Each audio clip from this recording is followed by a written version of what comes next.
તો 31મી તારીખથી શરૂ કરીને જે રીતે આપણે લગ્નની પહેલાં સંગીત રાખીએ છીએ એવી રીતનો એક સંગીતનો કાર્યક્રમ રહેશે.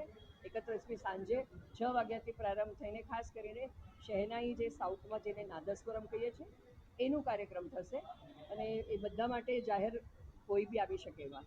અને બીજે દિવસે સવારે કાવડ યાત્રી થશે.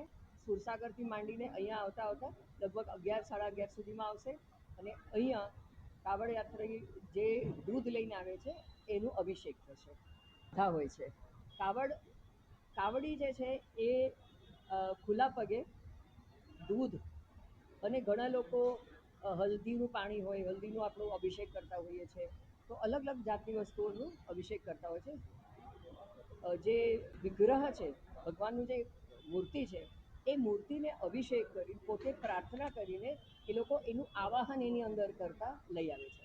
સાથે મારે એવી કહેવું છે કે અમે એક અલહ એવું નામની એક વસ્તુ છે જેમાં ઘણા લોકો અલગ અલગ જાતના જે ભગવાનનું જે ત્રિશૂલ છે ને, ત્રિશૂલ જેવું જેને બેલ કહીએ છીએ, એનું જાત જાતની જગ્યા પર શરીરમાં એને એને શું કરે છે, લગાડીને स्किन में डालने का એને હા એને આખું આમ શરીરની અંદર પિન જેવું હોય છે.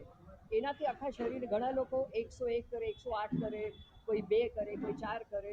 તો એ જોવામાં આપણને બહુ બીક લાગે, પણ સાથે સાથે જે ભક્તિ ભાવથી જે કરતા હોય છે ને એ કરવાવાળા ખાસ સાઉથથી એક વ્યક્તિ આવે છે એ જ કરી શકતા હોય છે.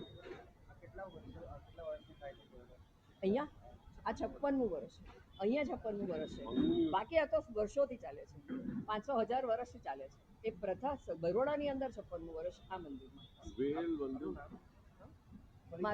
મારું પરિચય, હું ડૉક્ટર નંદિની કન્નન, MS યુનિવર્સિટીમાં હું પ્રોફેસર એસોસિએટ